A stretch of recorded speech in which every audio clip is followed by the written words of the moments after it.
여러분 제가 우크라이나 전쟁 보고 이렇게 쭉 보다가 맞지 이거야 라는 생각이 들면서 그러니까 이제 뭐 서두에 말씀드리자면 박근혜 대통령이래.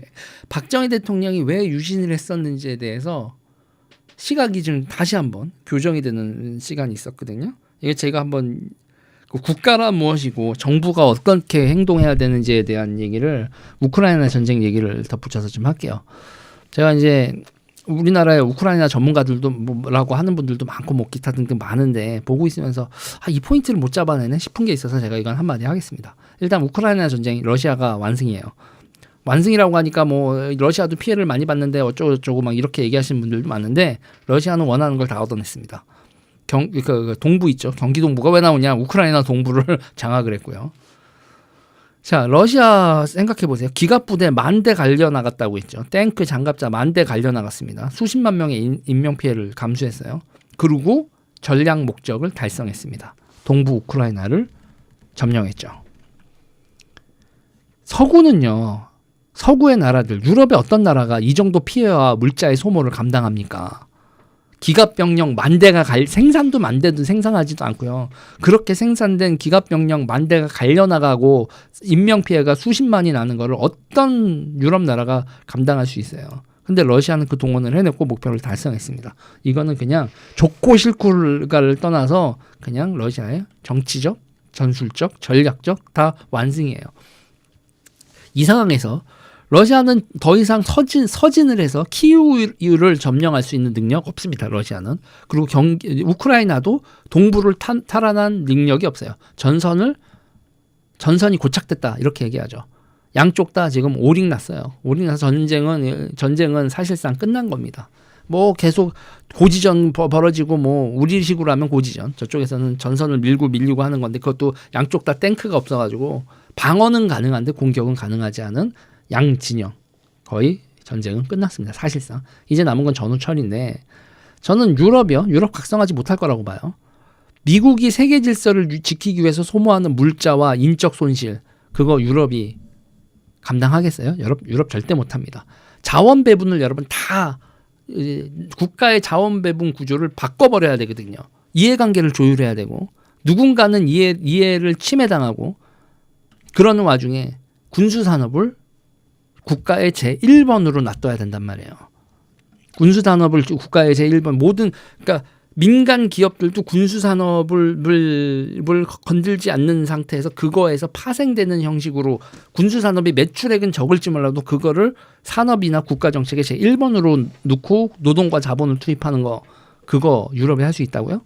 복지 축소하면서 재정 투입하고 노동과 자본의 구조를 바꾸는 거 유럽 못한다고 봅니다. 그리고 그 당위성을 설파할 이데올로기 자체도 유럽엔 지금 없어요.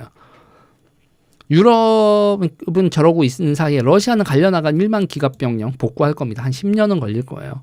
10년이 걸려서 복구한 다음에 그 다음이 또 문제가 되겠죠. 이 러시아가 기갑병력하고 드론 만들고 미사일 만드는 동안 또 유럽이 헬렐레 거리고 있으면 그러면 쟤네들 또 당할 겁니다.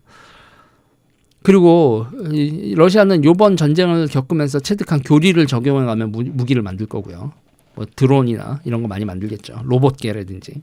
그리고 이제 인지전의 시간이 오는 겁니다. 전쟁 끝났다고 이제 전쟁 끝난 거 아니에요. 인지전, 첩보전 이제 벌어질 거예요. 여러분 요새 동유럽에서도 부정선거 타령하고 있어요. 골 때리는 건데 전 세계적인 현상입니다. 그러면서 이제 그 친러 정권으로 교체하기 위한 아주 작업들이 열혈한데요. 헝가리, 루마니아, 몰도바 이런 데서 친러 정권이 들어설 가능성 매우 높습니다. 발칸은 다시 화약고가 되어가고 있어요. 자, 첩보기관이 강화되고 이런 상황에서는 첩보기관을 당연히 강화시켜야 됩니다. 그리고 상대의 인지전이 우리나라에 들어오는 것을 분쇄시키고 그리고 내가 영향력을 투사해야 될 나라에 첩보기관 보내서 첩보전을 러시아와 유럽이 헝가리에서 첩보전을 하고 인지전을 한다.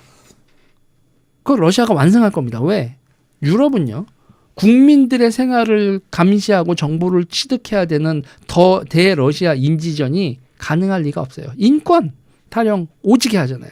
자, 그러니까요. 인권은 인권이고 인지전은 인지전이란 말이에요. 이 과정에서 어느 정도로 자신들의 그 사생활을이나 이런 정보 활동에 있어서 국가 정보기관에 오픈을 하고 대인지전, 대러시아 인지전이 수행 가능하게 법이나 이런 걸 바꿀 수 있느냐. 이렇게 쉽겠어요?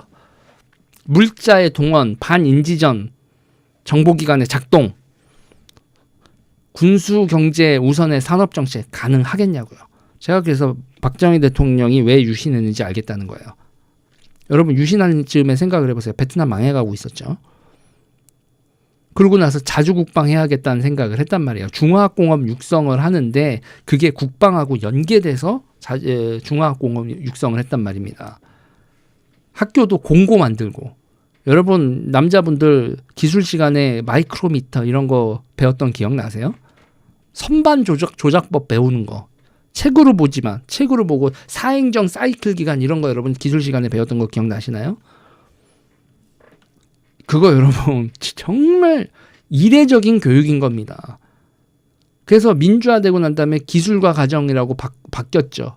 그래서 거기서 국 끓이는 방법, 그 바느질하는 방법하고 이거랑 동급으로 만들어 버렸어요. 그리고 이런 교육 내용들 축소시켜 버렸습니다. 선반 기술자 길러내고 그리고 기능 올림픽 나가서 상 타고 총부터 시작해서 탱크 전투기까지 자주국방을 중심에 둔 한국의 군수산업. 그러니까 민수 논리로 접근하는 서방의 군수산업은 비효율적일 수밖에 없어요. 대한민국은요 여러분 지금 우리가 민간 경제가 엄청나게 발전해 있어도 모든 걸 기본적으로 국방산업을 서포트하는 형식으로 시작이 된 거예요. 국가에 대한 충성 그리고 자주국방의 염원을 담은 정치인, 기업가, 엔지니어, 과학자들이 엄청난 헌신을 해서 만들어낸 국가 동원체제입니다. 이게. 그게 유신체제예요. 유신을 독재로만 사람들이 얘기를 하는데 유신은 국가 동원을 국방과 이 중병기 있잖아요. 중장비를 병기로 만든 거. 이 탱크, 장갑차, 대포 이런 거를 만들기 위한 이게 여러분 30년 걸리는 프로젝트였는데 박정희 대통령이 이 30년짜리 프로젝트를 이 근간을 만들어 놓고 돌아가신 겁니다. 그리고 대한민국은 민주화가 됐다고 하고 뭐 기타 등등 하지만 산업체계는 중화공업앤드 이 방산의 산업체계는 유신 때 만들어진 기틀을 지금까지 유지해오고 있어요. 그거 변한 적 없습니다. 국가동원체계를 그 근간에 두고 있어요. 이 국가동원체제를 그 근간에 두고 있기 때문에 의사들하고도 충돌이 나는 겁니다. 예를 들면 군대 동원하는 데 있어서 의사의 역할은 뭐예요? 군의관을 배출하는 거죠. 그러니까 군의관을 배출하는 걸 국가의 그 의사들의 그거에서 제1번에 두고 정책을 썼었던 거라니까요. 이게 기가 막힌 거죠. 그러고 나서 윤석열 같은 사람이 세상이 변하고 했을 때 이 국가동원 체계를 계속 사회 구성원들의 동의하에서 동원 가능한 체계로 바꾸기 위해서 손을 보고 그리고 해야 되는데 무조건 다 싸게 후려치는 거로 국가동원 체계를 정치인들이 악용을 하죠. 자기네들의 이권 활동에 사람을 수단으로 보기 시작하는 거 그건 민주화 이후에는 그런 식으로 하면 안 되는데 그런 식으로 되니까 지금 우리나라의 시스템이 다 무너지고 있는 거예요. 다 무너지고 있는데 무너지기 시작한 거지 완전히 다 최종적으로 해체가 된 건 아니거든요. 정말 다행인 건 우리가 아직은 역량이 있을 때 세계적 패권전쟁의 장이 열렸어요. 세계적 패권전쟁의 장이 열리고 지금 이 대선에서 우리의 그 국가적 동원 체계를 어떻게 손을 볼 것이며 미국과의 동맹의 위상을 어디까지 끌어올릴 것인가 얘기를 해야 돼요. 우리는요 서방에서 정말 몇 안 되는 무기의 대량 생산이 가능한 나라인 거예요. 가성비가 짱이라고요. 딴 나라들은 민수경제 기반으로 해서 군수를 만드는 나라들은 우리같이 효율성 있게 만들 수가 아예 없습니다. 대량 생산 자체도 불가능해요. 아니 군대가 없는데 탄약을 어떻게 돌립니까? 아니 자기네들의 군대가 그러니까 숫자가 적은데 거기에다 탄약 군대가 없으면 탄약고가 없고 탄약고가 없으면 탄약고 안에 넣을 그 탄도 생산할 필요가 없고 이렇게 되는 지경인 거예요. 저기 지금 군대 만들고 탄약 창고 만들고 그 안에 탄약 생산까지 되는데 유럽 저거 10년 이상 걸립니다. 자, 이런 상태에서 우리가요. 전시 동원 체계를 갖추고 있는 대한민국, 그것도 인적 자원뿐만 아니라 군수 물자 그리고 산업 능력까지 가지고 있는 지금 이 대한민국이 있잖아요. 위상, 미국과의 동맹 이상 엄청나게 올라갈 수 있는 찬스예요.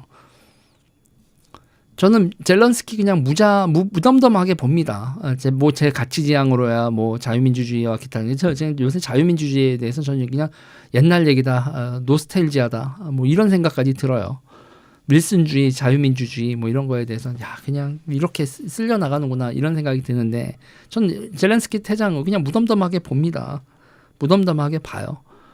그리고 그냥 우크라이나는 완충지대로 가게 될 것이다. 그건 현실이다. 전쟁 수행 능력 자체가 없고, 그리고 러시아가 원하는 것도 러시아가 원하는 게 우크라이나 완충지대고, 그거를 또 미국이 승인하는 방향으로 가고 있고, 그렇기 때문에 그 어떤 상황에서도 젤렌스키는 퇴장이고 저기는 휴전이다. 저는 그렇게 보고 있어요.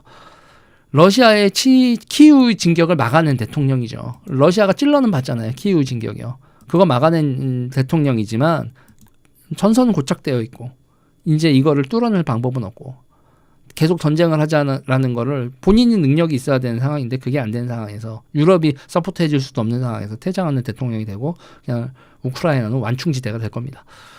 처칠도 드골도 박정희도 그 퇴장이 씁쓸했는데 뭐 젤렌스키라고 용 빼는 방법이 있겠어요. 젤렌스키 퇴장 씁쓸한 퇴장을 할 것이다. 저는 그렇게 보고 있습니다.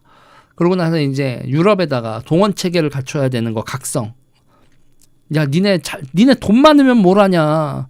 여러분 이거 배부른 돼지가 배고픈 늑대한테 잡혀먹는, 몽고가 중국 때려잡는 그거거든요. 이거 여러분. 무기가 부자면 뭐래. 생존의 조건을 아무리 풍족하면 살면 뭐하냐고. 로마가 아무리 부자면 뭐해요. 원시인들한테 무기 체계에서 무기와 동원 능력에서 발리면은 바바리안들한테 처발리는 거지. 저는 유럽이 아무리 돈이 많고 잘 살아도 러시아와 중국의 유라시아 웨이브라고 저는 봐요. 유라시아 웨이브인데 이거 못 막는다. 쟤네들은. 아무리 산업이 발달해도 군수 산업을 질과 양 모두를 충분히 생산하는 능력이 현재 유럽은 없다. 그리고 그렇게 전환하는 것도 정치적으로 쉽지 않다. 자, 젤렌스키를 보면서 우리는 전투 전선, 프론트, 무기, 보급 이게 얼마나 중요한지 깨달아야 되고, 유럽도 젤렌스키가 돌아다니면서 유럽 니네 이렇게 살면 큰일 난다. 전선, 무기, 보급 이거 기본적으로 국가가 갖춰야 될 능력이다. 니네 왜 이거를 미국에만 의존하냐 이 얘기 해야 된다고 보고요. 저는 전차전 러시 이후에 또 인지전 러시가 발생할 거다. 그리고 이건 남의 일 아니다. 대한민국에서도 대혈투, 인지전 대혈투 벌어진다라고 보고 있어요. 자, 그리고 이제 지금 국가에서 뭐 복지도 있고 사회정책도 있는데 우리나라도 여러분 쉽지 않은 얘기예요. 국가의 제1번 과제가 함정 만들고 배 만들고요. 그리고 기갑전력 만들고 전투기 만들고 미사일 만들고 드론 생산하고 이런 거 생산하는 게 우선이고, 그걸 최우선 과제가 어느 정도 답이 나오고 난 다음에 복지와 사회정책을 써야 된다라는 걸, 이건 여러분 현실적으로 빨리 각성을 해야 됩니다. 중국과 러시아가 하고 있는 저 웨이브, 유라시아 웨이브에 맞서서, 그리고 이 자유진영 내에서의 우리가 1티어 국가로 올라서는 데 있어서, 그리고 저는 그래요. 우리가 제국이라는 거 여러분 복잡하지 않습니다. 한국이 비교 우위, 국방에 있어서 비교 우위, 전쟁 수행 능력에 있어서 비교 우위를 누리고 있고요. 그리고 자주국방이 뭐로 바뀌었어요, 여러분? 수출국방으로 바뀌었어요. 자주국방 아닙니다. 이제 수출국방이에요. 그리고 우리에게 엄청난 기회다. 여러분, 장비하고 운용교리 이런 거 전파하고, 군사 장비와 운용교리를 전파하고 군사 고문단이 파견되는 나라, 그런 나라를 우리가 뭐라고 부릅니까? 군사 고문단이 파견되는 나라, 우리 독일한테 군사 고문 보내주세요. 미국한테 군사 고문 보내주세요. 그렇게 막 신식군대 만드는, 별기군 만들고, 별기군이었나요? 무슨 군이었죠? 신식군대? 그렇게 만들고 하잖아요. 그런 군사 고문을 파견하는 나라가 제국이에요. 제국. K9을 어떻게 쓰는지, 이럴 거예요. 장비와 운용 교류를 전파하고 군사고문을 파견하는 나라가 우리는 그런 걸 제국이라고 부릅니다. 저는 지금 대한민국 어떻게 보냐면 정치는 식민지, 국민들 역사 인식도 식민지, 기업은 글로벌, 국방 기술도 글로벌로 봐요.